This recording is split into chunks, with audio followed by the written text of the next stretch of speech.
नाचे आइल बाहरे बाराती में गोली चले लाई हराती में।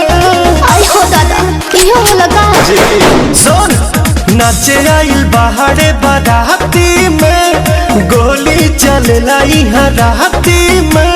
हिलाई पे कमरिया मिली नमरिया खाली कहेलू कि हम पे ध्यान दे बता। सुनो ना बोला सतह के पैसा बिहान दे बका मालिक न मालिक के जान बका।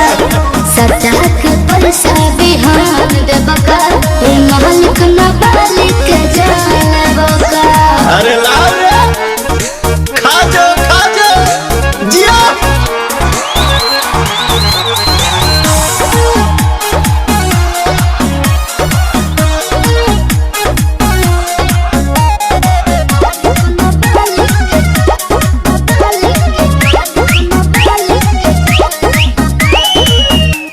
गोर गोर बदनिया का?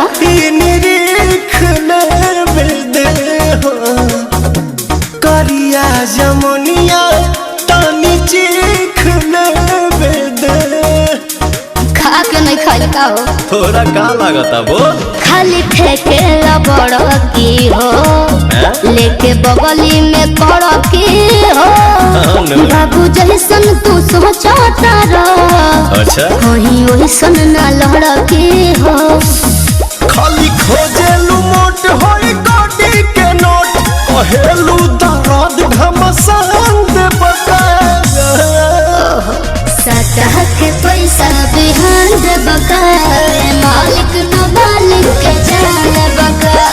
सतह के पैसा बिहान दे बका मालिक न मालिक के जान बका।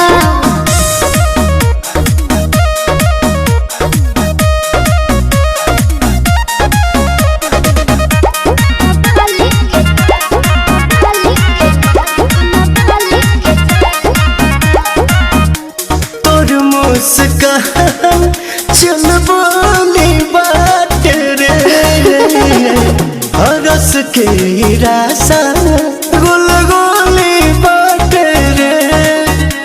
तो कहा विचार बा ते ही बोल हाँ तो सुना का रे हाथ कोई न कोई हो हमारा तक लोई हो। कैसे कैसे यदि मोहन बापी हम तो नाच रात भर होई हो। निकी बिकी दीपक बट तोहरा ला भत खुलल चोली के कहेलू बांध दे बका। सतह के पैसा बिहान दे बका मालिक न मालिक के जान बका। सतह के पैसा बिहान दे बका मालिक न मालिक के जान बका। तय का चल